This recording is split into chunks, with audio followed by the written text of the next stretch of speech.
जयंती मंगला काली भद्रकाली कपालिनी दुर्गा क्षमा शिवा धात्री स्वाहा स्वधा नमोस्तुते। जय माँ काल रात्रि रक्त है करती पान, नवरात्रि के 7वें दिन सारे करते ध्यान। रक्त बीज वध के लिए लिया काली अवतार, भक्त के जीवन में भी भर दो हल्की सी मुस्कान। या देवी सर्वभूतेषु कालरात्रि रूपेण संस्थिता, नमस्तस्यै नमस्तस्यै नमस्तस्यै नमो नमः। प्रिय भक्तजनों, आज चैत्र मास के शुक्ल पक्ष की सप्तमी तिथि है और आज का दिन भूमंडल की अधिष्ठात्री माता महाकाली को समर्पित है। तो आज मैं सुनाने जा रही हूँ चैत्र नवरात्रि के 7वें दिन सुनी जाने वाली माता काल रात्रि की बड़ी ही दुर्लभ कथा। तो आप सभी भक्तजन इन कथा को बड़ी श्रद्धा और प्रसन्न चित्त मन से सुनिएगा।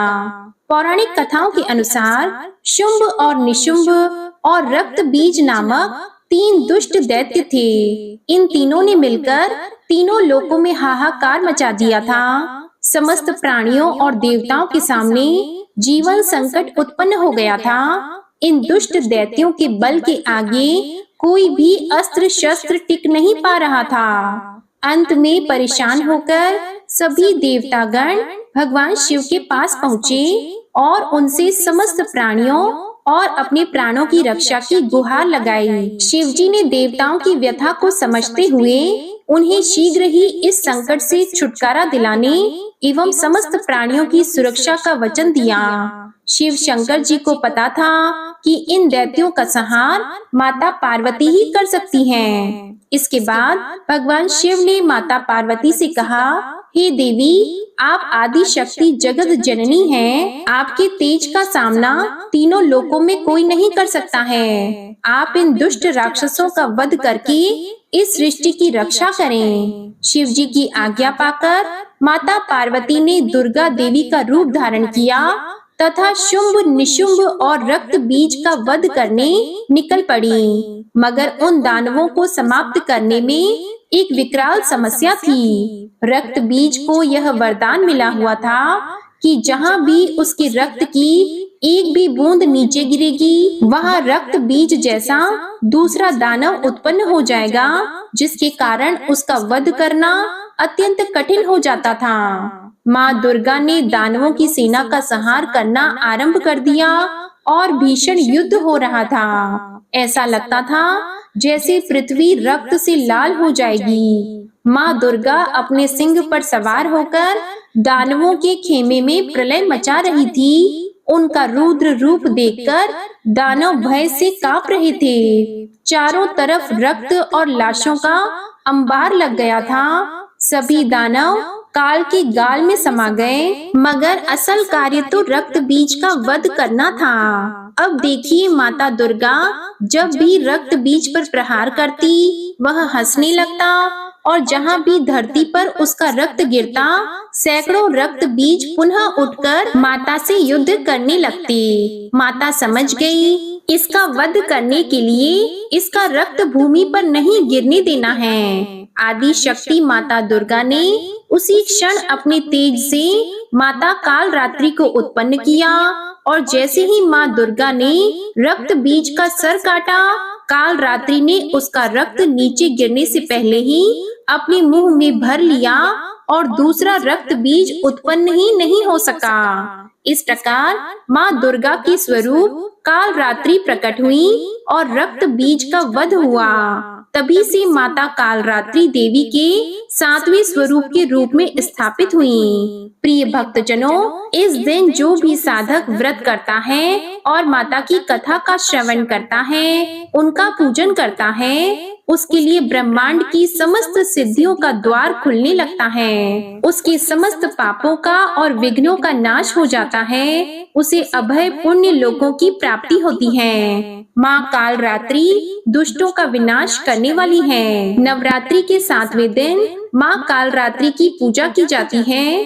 कालरात्रि देवी दुर्गा का ही एक रूप है, जिसे दैत्य रक्त बीज के वध के लिए माता ने अपने तेज से उत्पन्न किया था। माँ दुर्गा की सातवीं शक्ति कालरात्रि के नाम से जानी जाती हैं। इनका शरीर का रंग काला है, जो अंधकार का प्रतीक है। इनके बाल बिखरे हुए हैं, जो इनकी उग्रता का प्रतीक है। इनके गले में बिजली की माला है, जो इनकी शक्ति का प्रतीक है। इनकी 3 आंखें हैं, जो इनके ज्ञान और दृष्टि का प्रतीक है। इनके नासिका के श्वास प्रश्वास से अग्नि की भयंकर ज्वालाएं निकलती रहती हैं। इनका वाहन दर्भग गधा है। ऊपर उठे हुए दाहिने हाथ की वर मुद्रा से सभी को आशीष प्रदान करती हैं। दाहिनी तरफ का नीचे वाला हाथ अभय मुद्रा में है। बाएं तरफ के ऊपर वाले हाथ में लोहे का कांटा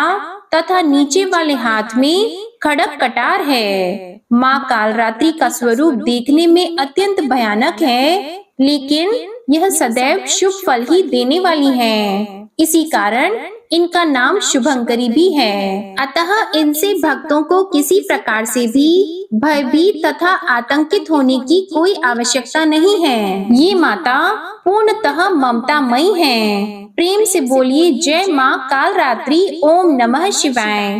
प्रिय भक्तजनों, आइए अब सुनते हैं माता काली की दूसरी कथा। एक समय दारुक नाम के पापी असुर ने ब्रह्मा जी की तपस्या करके उन्हें प्रसन्न कर लिया।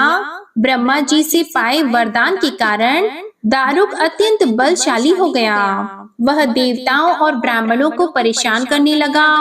वह उन पर अत्याचार करने लगा और धार्मिक अनुष्ठान यज्ञ बंद करवा दिए और स्वर्ग को चला गया। सभी देवता विचलित होकर ब्रह्मा जी और विष्णु जी के पास सहायता मांगने के लिए चले गए। ब्रह्मा जी ने बताया कि दारुक का नाश सिर्फ स्त्री के हाथ से ही हो सकता है। सभी बड़े बड़े देवता भी उससे युद्ध में हार चुके थे। अंत में अब निश्चय किया गया कि दारुक का वध भगवान शिव की पत्नी माता पार्वती करेंगी। भगवान शिव ने अपना नेत्र खोलकर भयानक और प्रचंड महाकाली को जन्म दिया।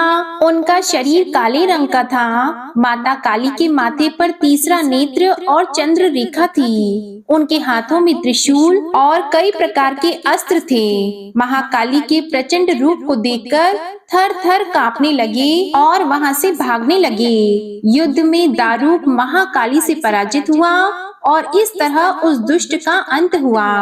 महाकाली के भयानक रूप से चारों तरफ अग्नि की भयानक लपटें उत्पन्न हो गईं। महाकाली के क्रोध को भगवान शिव ही रोक सकते थे, इसलिए उन्होंने एक बालक का रूप लिया। भगवान शिव शमशान पहुँचे और वहाँ बालक के रूप में लेटकर रोने लगे। छोटे बालक को देखकर महाकाली का क्रोध शांत हो गया। उनके हृदय में ममता भावना जागृत हो गई। उन्होंने शिवजी रूपी छोटे बालक को उठाया और अपने स्तनों का दूध पिलाने लगी। इसलिए उन्हें कहते हैं शिवा धात्री। इस प्रकार से शिवजी ने उनके क्रोध को पी लिया। इस प्रकार महाकाली का भयानक और प्रचंड क्रोध शांत हुआ। इसके बाद महाकाली मूर्छित हो गईं। उन्हें होश में लाने के लिए भगवान शिव ने तांडव नृत्य किया।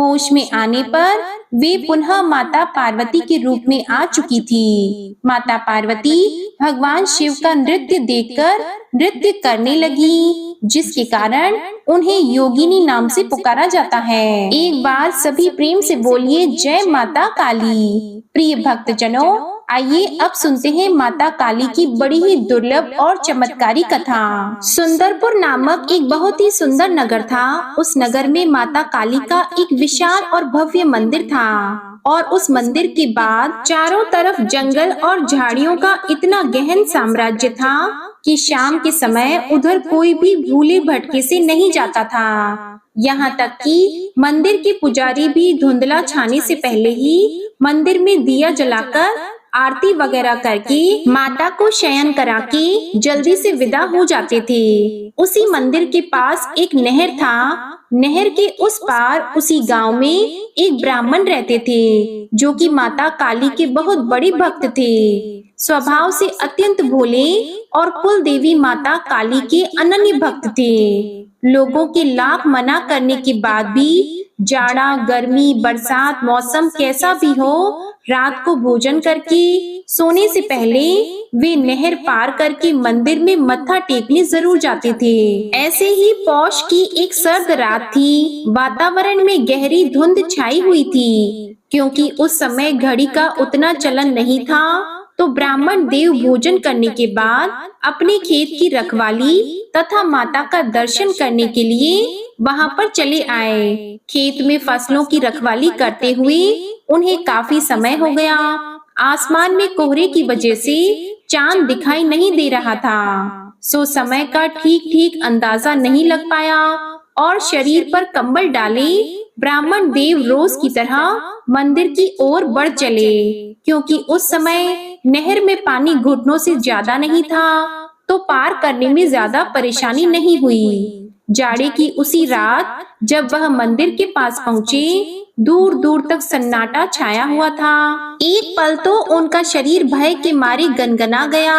उनकी आंखें मूंद गई। थोड़ी देर में उन्हें आभास हुआ कि उनके आसपास कई सारे लोगों का जमावड़ा हो चुका है, जो आहिस्ते आहिस्ते उन्हें अपने घेरे में लेने के लिए अपना घेरा तंग कर रहे हैं। ब्राह्मण देव ने कहा, हे माँ, क्या आज की रात तुम्हारे धाम पर ही मेरी जीवन लीला समाप्त हो जाएगी? उन्होंने मन ही मन माता से गुहार लगाई और तब उन्हें लगा कि वे दुष्ट आत्माएं बस उन्हें दबोचने ही वाली हैं। अचानक मंदिर के अंदर रखे हुए नगाड़े अनायास ही जोर जोर से बजने लगे। ब्राह्मण चौंक गए और सोचा कि रात के इस वक्त मंदिर में कौन बैठा है। नगाड़ा बजाने के लिए उन्होंने अपनी आंखें खोली। आसपास किसी का नामो निशान तक नहीं था। सहसा उनकी नजरें मंदिर के द्वार की ओर उठी। कपाट चौखट खुला हुआ था और उसमें से साक्षात माता काली बाहर आ रही थी। माता काली ने कहा, क्या रे ब्राह्मण, यही समय मिला तुझे मेरे पास आने का? जानता नहीं ये मेरे शयन का समय है। अभी मुझे थोड़ी सी ही देर हो जाती तो तू जिंदा नहीं रहता। फिर कल को लोग यही कहते कि माता काली का इतना बड़ा भक्त था और उन्हीं के धाम पर उसके प्राण न बच पाए। माता की बातें सुनकर ब्राह्मण ने कहा, माई, ये तो मेरे रोज का नियम है, आज कैसे तोड़ देता? ब्राह्मण माता को देखकर निहाल हो गए और उनके चरणों में लोटने पोटने लगे। माता ने कहा, पगली, रोज से आज ज्यादा देर हो गई है, अभी आधी रात का समय हो चला है। ब्राह्मण ने कहा, माई, गलती हो गई, मुझे समय का पता ही नहीं चला, पर क्या करूं, जब तक आपके दर्शन नहीं कर लेता मुझे संतोष ही नहीं मिलता। माता काली ने कहा, जानती हो पगले, इसलिए तो पहली बार किसी के सामने साक्षात आई हूँ, पर तू यह भी मूर्खता छोड़ दे। आधी रात में इस तरह से मेरे दर्शन करने के लिए मत आया कर। तू मुझे अपने स्थान से ही याद कर लिया कर, मेरा ध्यान कर लिया कर, मैं तेरे पास चली आऊंगी। ब्राह्मण ने कहा, माता, यह तो मेरी भक्ति है। तो माता रानी ने उससे कहा, निसंदेह तुम्हारी भक्ति उत्कृष्ट है, इसीलिए तो कह रही हूँ, अब आज के बाद तुझे रात में यहाँ आने की कोई आवश्यकता नहीं। तू घर से ही मुझे प्रणाम कर लेना, मैं स्वीकार कर लूंगी। जब दर्शन का जी चाहे दिन में आ जाना। ब्राह्मण ने कहा, माई, क्षमा करना, आपने मुझे साक्षात दर्शन दिए हैं, जीवन धन्य हो गया। अब आपको कष्ट देकर मुझे नरक में नहीं जाना, आप वापस मंदिर में जाइए, मैं स्वयं घर चला जाऊंगा। इस प्रकार से ब्राह्मण ने हाथ जोड़ते हुए विनती की और माता ने कहा, तू चुपचाप घर चल, मैं तुझे घर छोड़कर ही आऊंगी। फिर आगे आगे माता काली और पीछे पीछे ब्राह्मण देव दोनों नहर के पास पहुँचे ही थे कि ब्राह्मण का शरीर झंझना गया। सामने से सफेद धोती और खड़ाऊ पहने एक वृद्ध आदमी आ रहे थे। उन्होंने आगे बढ़कर माता देवी के चरण स्पर्श किए। फिर माता देवी ने सारी बातें बता दी। ब्राह्मण ने आगे बढ़कर वृद्ध के चरणों में माथा पटका।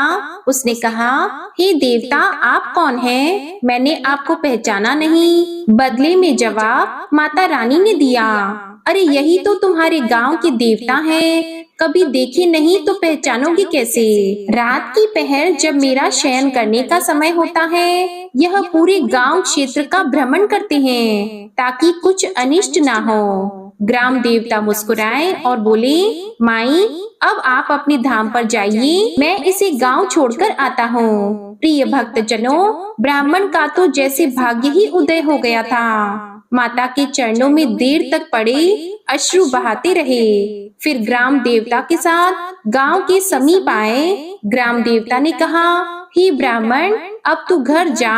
जब भी मन से याद करे, हम लोग तुम्हारे पास होंगे। लेकिन अंधियारी रात में अपने प्राणों को संकट में डालकर हम लोगों के पास आने की गलती दोबारा मत करना। ब्राह्मण ने कहा, बाबा, जब आप और माता साथ में हैं तो मुझे क्या सोचना। इससे प्रसन्न होकर ग्राम देवता ने कहा, इसी निर्दोष विश्वास ने तो तुम्हारी रक्षा की है बच्चे, लेकिन इसका यह अर्थ नहीं कि तू अपने प्राण जानबूझकर संकट में डाले। मनुष्य को विधाता ने इसीलिए विवेकशील बनाया है ताकि वह ऊंच नीच का भेद कर सके। समय अनुकूल आचरण सबको करना चाहिए। तुम्हारी आस्था प्रशंसनीय है, इसलिए कहता हूँ, रात को या खराब मौसम में अपने घर से ही याद कर लेना हमें और माता काली को। बाकी जब भी जी चाहे चले आना। यह कहकर ग्राम देवता गांव की सीमा से लौट चले। उस घटना के बाद ब्राह्मण देवता की जीवन धारा ही बदल गई। माता काली और ग्राम देवता के आशीर्वाद से वह ब्राह्मण खुशहाल और धनवान हो गया। उसके घर उसके अनेक संतानों ने जन्म लिया और वह माता काली का अनन्य भक्त हो गया। ओम नमः शिवाय। जय माता काली। जय हो ग्राम देवता। प्रिय भक्तजनों, आइए अब सुनते हैं दुर्गा सप्तशती का अध्याय 6, धूम्रलोचन वध। महर्षि मेधा ने कहा, देवी की बात सुनकर दूत क्रोध में भरा हुआ वहां से असुरेंद्र के पास पहुंचा और सारा वृतांत उसे कह सुनाया। दूत की बात सुनकर असुरेंद्र के क्रोध का पारावर न रहा और उसने अपने सेनापति धूम्रलोचन से कहा, धूम्रलोचन, तुम अपनी सेना सहित शीघ्र वहां जाओ और उस दुष्टा के केशों को पकड़कर उसे घसीटते हुए यहाँ ले आओ। यदि उसकी रक्षा के लिए कोई दूसरा खड़ा हो, चाहे वह देवता, यक्ष अथवा गंधर्व ही क्यों न हो, उसको तुम अवश्य मार डालना। महर्षि मेधा ने कहा, शुंभ के इस प्रकार आज्ञा देने पर धूम्रलोचन 60,000 राक्षसों की सेना को साथ लेकर वहां पहुंचा और देवी को देख ललकार कर कहने लगा, अरे तू अभी शुंभ और निशुंभ के पास चल। यदि तू प्रसन्नता पूर्वक मेरे साथ न चलेगी तो मैं तेरे केशों को पकड़ घसीटता हुआ तुझे ले चलूंगा। तब देवी बोली, असुरेंद्र का भेजा हुआ तेरे जैसा बलवान यदि बल पूर्वक मुझे ले जाएगा तो ऐसी दशा में मैं तुम्हारा कर ही क्या सकती हूँ। महर्षि मेधा ने कहा, ऐसा कहने पर धूम्रलोचन उसकी ओर लपका, किंतु देवी ने उसे अपनी हुंकार से ही भस्म कर डाला। यह देखकर असुर सेना क्रोधित होकर देवी की ओर बढ़ी, परंतु अंबिका ने उन पर तीखे बाणों, शक्तियों तथा फरसों की वर्षा आरंभ कर दी। इतने में देवी का वाहन भी अपनी ग्रीवा के बालों को झटकता हुआ और बड़े भारी शब्द करता हुआ असुर सेना में कूद पड़ा। उसने कई असुर अपने पंजों से, कई अपने जबड़ों से और कई को धरती पर पटककर अपनी दाढ़ों से घायल करके मार डाला। उसने कई असुरों के अपने नख से पेट फाड़ डाले और कई असुरों का तो केवल थप्पड़ मारकर सिर धड़ से अलग कर दिया। कई असुरों की भुजाएं और सिर तोड़ डाले और गर्दन के बालों को हिलाते हुए उसने कई असुरों को पकड़कर उनके पेट फाड़कर उनका रक्त पी डाला। इस प्रकार देवी के उस महाबलवान सिंह ने क्षण भर में असुर सेना को समाप्त कर दिया। शुंभ ने जब यह सुना कि देवी ने धूम्रलोचन असुर को मार डाला है और उसके सिंह ने सारी सेना का संहार कर डाला है, तब उसको बड़ा क्रोध आया। उसके मारे क्रोध के होठ फड़कने लगे और उसने चंड तथा मुंड नामक महाअसुरों को आज्ञा दी, हे चंड, हे मुंड, तुम अपने साथ एक बड़ी सेना लेकर वहां जाओ और उस देवी के बाल पकड़कर उसे बांधकर तुरंत यहाँ ले आओ। यदि उसको यहाँ लाने में किसी प्रकार का संदेह हो तो अपनी सेना सहित उससे लड़ते हुए उसको मार डालो, और जब वह दुष्टा और उसका सिंह दोनों मारे जाएं, तब भी उसको बांधकर यहाँ ले आना। अध्याय 6 समाप्त। अध्याय 7 प्रारंभ। इस अध्याय में चंड और मुंड का वध। महर्षि मेधा ने कहा, दैत्यराज की आज्ञा पाकर चंड और मुंड चतुरंगिनी सेना को साथ लेकर हथियार उठाए हुए देवी से लड़ने के लिए चल दिए। हिमालय पर्वत पर पहुंचकर उन्होंने मुस्कुराती हुई देवी जो सिंह पर बैठी हुई थी उन्हें देखा। जब असुर उनको पकड़ने के लिए तलवारें लेकर उनकी ओर बढ़े, तब अंबिका को उन पर बड़ा क्रोध आया और क्रोध के मारे उनका मुख काला पड़ गया, उनकी भ्रिकुटियां चढ़ गईं और उनके ललाट में से अत्यंत भयंकर तथा अत्यंत विस्तृत मुख वाली लाल आंखों वाली काली प्रकट हुई, जो कि अपने हाथों में तलवार और पाश लिए हुए थी। वह विचित्र खड्ग धारण किए हुई थी तथा चीते के चर्म की साड़ी एवं नर मुंडों की माला पहन रखी थी। उसका मांस सूखा हुआ था और शरीर केवल हड्डियों का ढांचा था, और जो भयंकर शब्द से दिशाओं को पूर्ण कर रही थी, वह असुर सेना पर टूट पड़ी और दैत्यों का भक्षण करने लगी। वह पार्श्व रक्षकों, अंकुशधारी महावतों, हाथियों पर सवार योद्धाओं और घंटों सहित हाथियों को एक हाथ से पकड़ पकड़ कर अपने मुंह में डाल रही थी, और इसी प्रकार वह घोड़ों, रथों, सारथियों व रथों में बैठे हुए सैनिकों को मुंह में डालकर भयानक रूप से चबा रही थी। किसी के केश पकड़कर, किसी को पैरों से दबाकर और किसी दैत्य को छाती से मसलकर मार रही थी। वह दैत्य के छोड़े हुए बड़े बड़े अस्त्र शस्त्रों को मुंह में पकड़कर और क्रोध में भर उनको दांतों में पीस रही थी। उसने कई बड़े बड़े असुर भक्षण कर डाले, कितनों को रौंद डाला और कितने उसके मारे मारे भाग गए। कितनों को उसने तलवार से मार डाला, कितनों को अपने दांतों से समाप्त कर दिया, और इस प्रकार से देवी ने क्षण भर में संपूर्ण दैत्य सेना को नष्ट कर दिया। यह देखकर महापराक्रमी चंड काली देवी की ओर लपका, और मुंड ने भी देवी पर अपनी भयानक बाणों की वर्षा आरंभ कर दी और अपने हजारों चक्र उस पर छोड़े। उस समय वह चमकते हुए बाण और चक्र देवी के मुख में प्रविष्ट हुए इस प्रकार से दिख रहे थे जैसे मानो बहुत से सूर्य मेघों की घटा में प्रविष्ट हो रहे हों। इसके पश्चात भयंकर शब्द के साथ काली ने अत्यंत जोश में भरकर विकट अट्टहास किया। उसका भयंकर मुख देखा नहीं जाता था। उसके मुख से श्वेत दांतों की पंक्ति चमक रही थी। फिर उसने तलवार हाथ में लेकर हूँ शब्द कहकर चंड के ऊपर आक्रमण किया और उसके केश पकड़कर उसका सिर काटकर अलग कर दिया। चंड को मरा हुआ देखकर मुंड देवी की ओर लपका, परंतु देवी ने क्रोध में भरे उसे भी अपनी तलवार से यमलोक पहुंचा दिया। चंड और मुंड को मरा हुआ देखकर उसकी बाकी बची हुई सेना वहां से भाग गई। इसके पश्चात काली चंड और मुंड के कटे हुए सिरों को लेकर चंडिका के पास गई और प्रचंड अट्टहास के साथ कहने लगी, हे देवी, चंड और मुंड दो महादैत्यों को मारकर तुम्हें भेंट कर दिया है। अब शुंभ और निशुंभ का वध तुमको स्वयं करना है। महर्षि मेधा ने कहा, वहां लाए हुए चंड और मुंड के सिरों को देखकर कल्याणकाई चंडी ने काली से मधुर वाणी में कहा, हे देवी, तुम चूंकि चंड और मुंड को मेरे पास लेकर आई हो, अतः संसार में चामुंडा के नाम से तुम्हारी ख्याति होगी। अध्याय 7 समाप्त। अध्याय 8 प्रारंभ। इस अध्याय में रक्त बीज वध का वर्णन। महर्षि मेधा ने कहा, चंड और मुंड नामक असुरों के मारे जाने से और बहुत सी सेना के नष्ट हो जाने से असुरों के राजा प्रतापी शंभु ने क्रोध युक्त होकर अपनी संपूर्ण सेना को युद्ध के लिए तैयार होने की आज्ञा दी। उसने कहा, अब उदायुध नामक 86 असुर सेनापति अपनी सेनाओं के साथ युद्ध के लिए जाएं और कंबु नामक 84 सेनापति भी युद्ध के लिए जाएं और कोटि वीर्य नामक 50 सेनापति और धौम्रकुल नाम के 100 सेनापति प्रस्थान करें। कालक, दोहद, मौर्य और कालके यह दैत्य भी मेरी आज्ञा से सजकर युद्ध के लिए कूच करें। भयानक शासन करने वाला असुरों का स्वामी शुंभ इस प्रकार आज्ञा देकर बहुत बड़ी सेना के साथ युद्ध के लिए चला। उसकी सेना को अपनी ओर आता देखकर चंडिका ने अपनी धनुष की टंकोर से पृथ्वी और आकाश के बीच का भाग गुंजा दिया।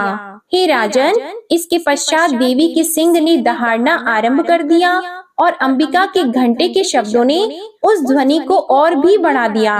धनुष की टंकार, शेर की दहाड़ और घंटे के शब्द से पृथ्वी और आकाश के बीच का भाग गूंज उठा और इसके साथ ही देवी ने अपने मुख को और भी भयानक बना लिया। ऐसे भयंकर शब्द को सुनकर राक्षसी सेना ने देवी तथा सिंह को चारों ओर से घेर लिया।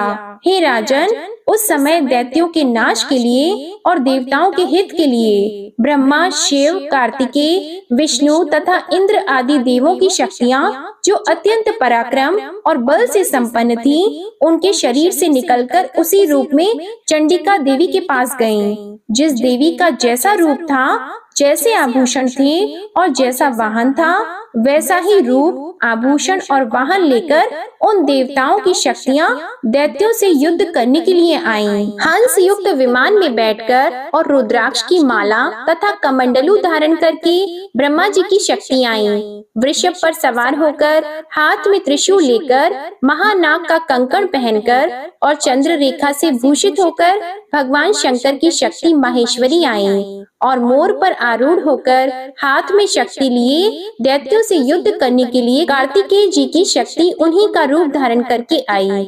भगवान विष्णु की शक्ति गरुड़ पर सवार होकर शंख, चक्र, श्रांग, गदा, धनुष तथा खड्ग हाथ में लिए हुए आई। श्री हरि की शक्ति वाराही, वराह का शरीर धारण करके आई और नरसिंह के समान शरीर धारण करके उनकी शक्ति नारसिंगी भी आई। उसकी गर्दन के झटकों से आकाश के तारे टूट पड़ते थे और इसी प्रकार देवराज इंद्र की शक्ति ऐन्द्री भी ऐरावत के ऊपर सवार होकर आई। इसके पश्चात इन देव शक्तियों से घिरे हुए भगवान शंकर ने चंडिका से कहा, मेरी प्रसन्नता के लिए तुम शीघ्र ही इन असुरों को मारो। इसके पश्चात देवी के शरीर में से अत्यंत उग्र रूप वाली और सैकड़ों गीदड़ियों के समान आवाज करने वाली चंडिका शक्ति प्रकट हुई। उस अपराजिता देवी ने धूमिल जटा वाले भगवान श्री शंकर जी से कहा, हे प्रभु, आप मेरी ओर से दूत बनकर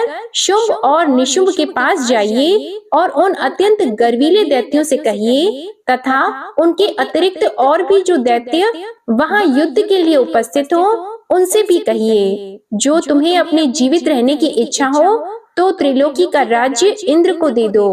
देवताओं को उनका यज्ञ भाग मिलना आरंभ हो जाए और तुम पाताल को लौट जाओ। किंतु यदि बल के गर्व से तुम्हारी लड़ने की इच्छा हो तो फिर आ जाओ। तुम्हारे मांस से मेरी योगिनियां तृप्त होंगी, क्योंकि उस देवी ने भगवान शंकर को दूत के कार्य में नियुक्त किया था, इसलिए वह संसार में शिवदूती के नाम से विख्यात हुई। भगवान शंकर से देवी का संदेश पाकर उन दैत्यों के क्रोध का कोई आर पार न रहा और वह जिस स्थान पर देवी विराजमान थी वहां पहुँचे और जाने के साथ ही उस पर बाणों और शक्तियों की वर्षा करने लगे। देवी ने उनके फेंके हुए बाणों, शक्तियों, त्रिशूल और फरसों को अपने बाणों से काट डाला और काली देवी उस देवी के साथ आगे खड़ी होकर शत्रुओं को त्रिशूल से विदीर्ण करने लगी और खड़वांग से कुचलने लगी। ब्राह्मणी जिस तरफ दौड़ी थी उसी तरफ अपने कमंडलू का जल छिड़ककर दैत्यों के बल को नष्ट कर देती थी और इसी प्रकार माहेश्वरी त्रिशूल से, वैष्णवी चक्र से और अत्यंत कोप वाली कौमारी शक्ति द्वारा असुरों को मार रही थी और ऐन्द्री के बाजू के प्रहार से सैकड़ों दैत्य रक्त की नदियां बहाते हुए पृथ्वी पर सो गए। वाराही ने कितने ही राक्षसों को अपनी थूथन द्वारा मृत्यु के घाट उतार दिया। दाढ़ों के अग्रभाग से कितने ही राक्षसों की छाती को चीर डाला और चक्र की चोट से कितनों को ही विदीर्ण करके धरती पर डाल दिया। बड़े बड़े राक्षसों को नारसिंही अपने नखों से विदीर्ण करके भक्षण कर रही थी और सिंहनाद से चारों दिशाओं को गुंजाती हुई रणभूमि में विचर रही थी। शिवदूती के प्रचंड अट्टहास से कितने ही दैत्य भयभीत होकर पृथ्वी पर गिर पड़े और उनके गिरते ही वह उनको भक्षण कर गयीं। इस तरह क्रोध में भरे हुए मात्र गणों द्वारा नाना प्रकार के उपायों से बड़े बड़े असुरों को मरते हुए देखकर राक्षसी सेना भाग खड़ी हुई और उनको इस प्रकार भागता देखकर रक्त बीज नामक महापराक्रमी राक्षस क्रोध में भरकर युद्ध के लिए आगे आया। उसके शरीर से रक्त की बूंदें पृथ्वी पर जैसे ही गिरती थी, तुरंत वैसे ही शरीर वाला तथा वैसे ही बलवान दैत्य पृथ्वी से उत्पन्न हो जाता था। रक्त बीज गदा हाथ में लेकर ऐन्द्री के साथ युद्ध करने लगा। जब ऐन्द्री शक्ति ने अपने वज्र से उसको मारा तो घायल होने के कारण उसके शरीर से बहुत सा रक्त बहने लगा और उसकी प्रत्येक बूंद से उसके समान ही बलवान तथा महापराक्रमी अनेकों दैत्य भयंकर रूप से प्रकट हो गए। वह सबके सब दैत्य भयंकर अस्त्र शस्त्र लेकर देवियों के साथ लड़ने लगे। जब ऐन्द्री के वज्र प्रहार से उसके मस्तक पर चोट लगी और रक्त बहने लगा तो उसमें से हजारों ही पुरुष उत्पन्न हो गए। वैष्णवी ने चक्र से और ऐन्द्री ने गदा से रक्त बीज को चोट पहुंचाई और वैष्णवी के चक्र से घायल होने पर उसके शरीर से जो रक्त बहा उससे हजारों महाअसुर उत्पन्न हुए, जिनके द्वारा यह जगत व्याप्त हो गया। कौमारी ने शक्ति से, वाराही ने खड्ग से और माहेश्वरी ने त्रिशूल से उसको घायल किया। इस प्रकार क्रोध में भरकर उस महादैत्य ने सब मातृ शक्तियों पर पृथक पृथक गदा से प्रहार किया और माताओं ने शक्ति तथा शूल इत्यादि से उसको बार बार घायल किया। उससे सैकड़ों महादैत्य उत्पन्न हुए और इस प्रकार उस रक्त बीज के रुधिर से उत्पन्न हुए असुरों से संपूर्ण जगत व्याप्त हो गया, जिससे देवताओं को भय हुआ। देवताओं को भयभीत देखकर चंडिका ने काली से कहा, हे चामुंडे, अपने मुख को बड़ा करो और मेरे शस्त्र घात से उत्पन्न हुए रक्त बिंदुओं तथा रक्त बिंदुओं से उत्पन्न हुए महाअसुरों को तुम अपने इस मुख से भक्षण करती जाओ। इस प्रकार रक्त बिंदुओं से उत्पन्न हुए महादैत्यों को भक्षण करती हुई तुम रणभूमि में विचरो। इस प्रकार रक्त क्षीण होने से यह दैत्य नष्ट हो जाएगा। तुम्हारे भक्षण करने के कारण अन्य दैत्य नहीं होंगे। काली से इस प्रकार कहकर चंडिका देवी ने रक्त बीज पर अपने त्रिशूल से प्रहार किया और काली देवी ने अपने मुख में उसका रक्त ले लिया। तब उसने गदा से चंडिका पर प्रहार किया।